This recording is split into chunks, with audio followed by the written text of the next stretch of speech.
The majority of the aircraft in this room are all World War II era. They're all airworthy, so everything in the room does fly, and we do fly them on occasion. We do have some of the more rare aircraft here in our collection. We actually have the largest collection of flying World War II planes, at least in this part of the country. Audio Jungle. The one you're looking at right now is a P-51C. This is one of only 6 or 7 here in the US that are currently flying. Wow.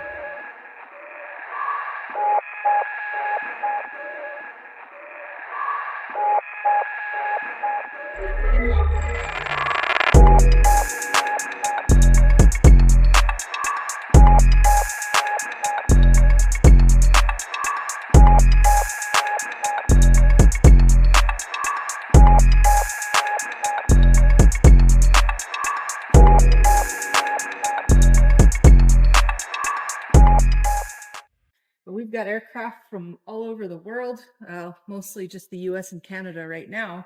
But this is a Canadian. This one's pretty neat. Air Force Harvard. This is a trainer. It's identical to the American T6 Texan, but this is the Canadian version of it.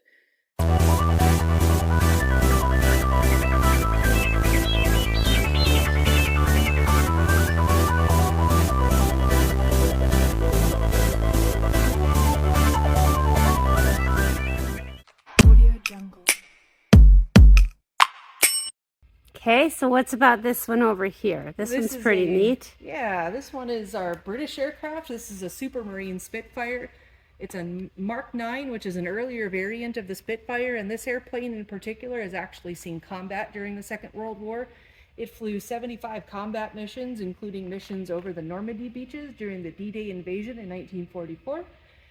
Wow. This flew with the Free French Air Force, the RAF, and after the war it kind of became a lawn ornament and eventually was brought back to the United States and restored to the condition you see it in today, which is fully airworthy, and it is a popular one for air shows.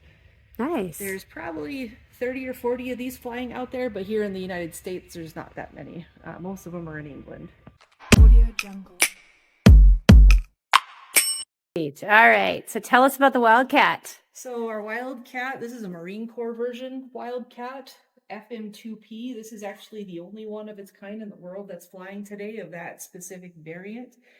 The FM stands for General Motors Built, so this is a General Motors Built airplane. Wow, I didn't know that they did that. Yep, lots of American companies went under a program where they would build anything they could for the war effort, and General Motors built anything from cars to airplanes and more, I'm sure. But this one is a General Motors built Wildcat, and the 2P is just the model for the Marines, and then the P stands for photograph. So this airplane was actually a photo reconnaissance version of the fighter plane. It's still a fighter plane. It's still got the guns in the wings, but it is a photo recon aircraft. One of the ports is right underneath the wing there. One of the photo ports, it's that square. And then the other one's under the belly. You can't see it from where we're at.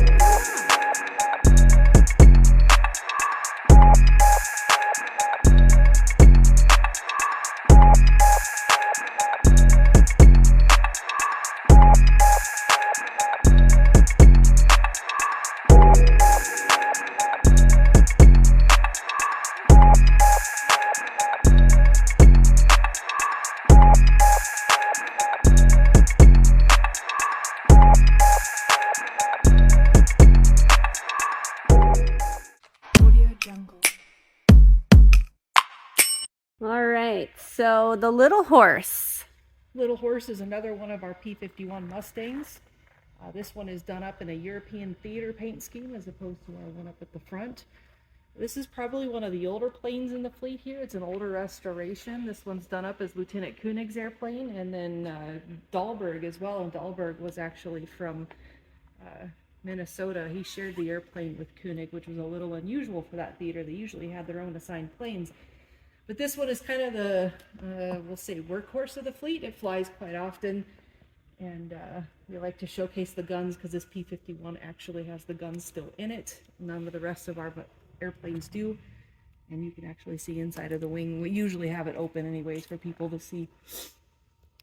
Awesome. Audio Jungle.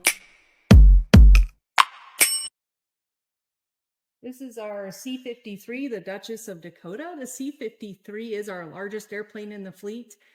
100% still flies. We get asked that quite a bit. We actually flew her about 2 weeks ago. She's huge. And yeah, she's a big one.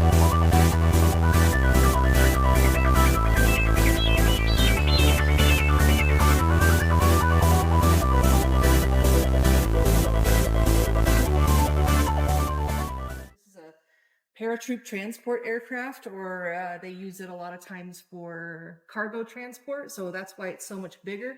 They could fit, was it 10 or 12 paratroopers inside the airplane? Oh, wow. And then several thousand pounds worth of cargo. They could actually fit a full Jeep in it if it's disassembled and in a crate. Wow. And so she's a big girl. And after the war, so this one did serve in combat, but after the war, it was redone as a DC-3, so it actually flew as a passenger airliner for a long time.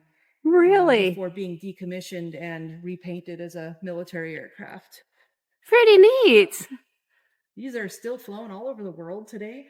A friend of mine works in Antarctica. She works at McMurdo Station, and this is the type of aircraft she flew in on. Oh, wow. It's been modernized. It's got modern engines on it, but it's still an 80-year-old DC-30. Audio Jungle.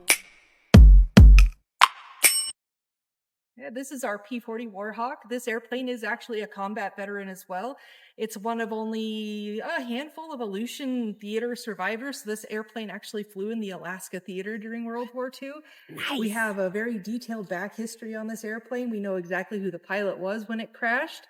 And we know all of its restoration history. And we actually just had a family member here yesterday whose father had flown the airplane in Alaska. Oh, wow. So we actually got to... That's the part I love, is the history. Yeah, the people behind the aircraft. But she is an airworthy P-40, one of only about a dozen left in the world right now today. We're starting, there's kind of some small numbers on them anymore. But it is my favorite airplane in the fleet. So we were pretty fortunate to have her, or have him. Yep.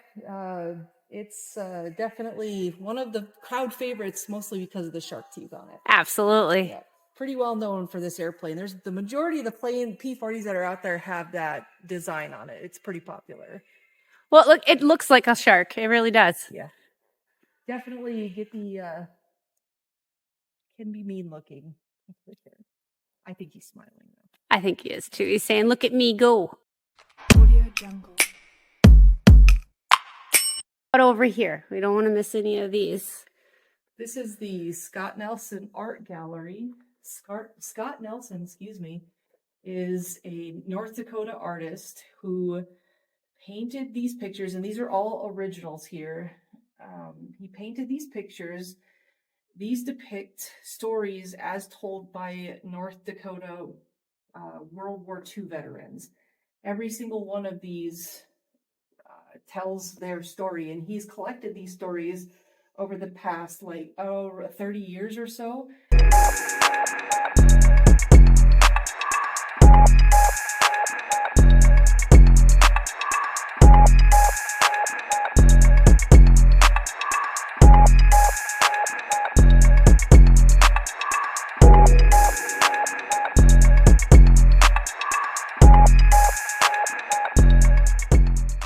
He still paints. He's actually a rancher by trade. Really? Yeah, and this is just something that it's a passion that he has for collecting and telling these stories.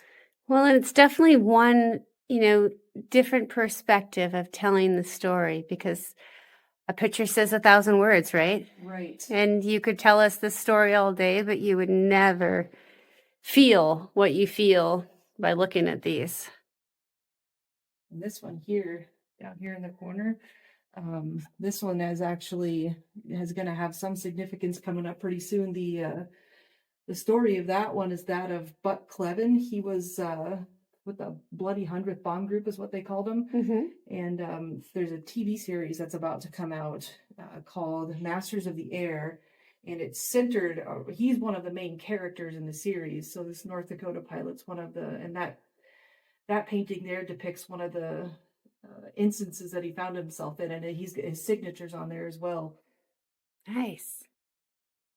Okay, so this one's about to get a little bit more famous, guys.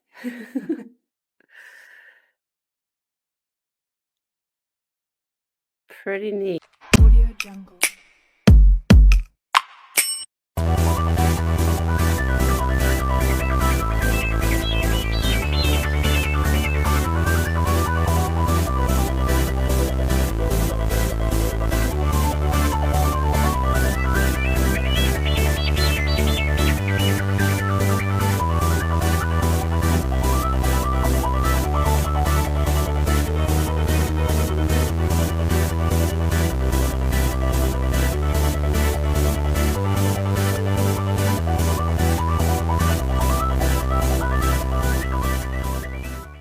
Audio Jungle. Hey guys, thanks for checking us out. That is a wrap all about the Air Museum here in Minot. And we got some expert knowledge from Brianna, who was able to tell us all about some history on some of these planes. So check them out. If you have ever been here, please drop us a comment. We want to know what was your favorite thing about being here.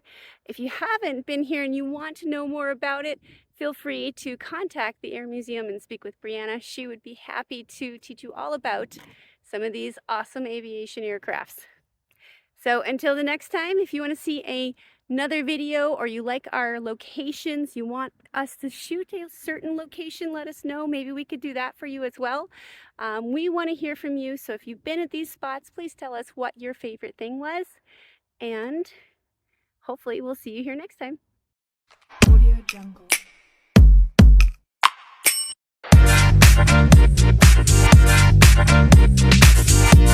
Thank you.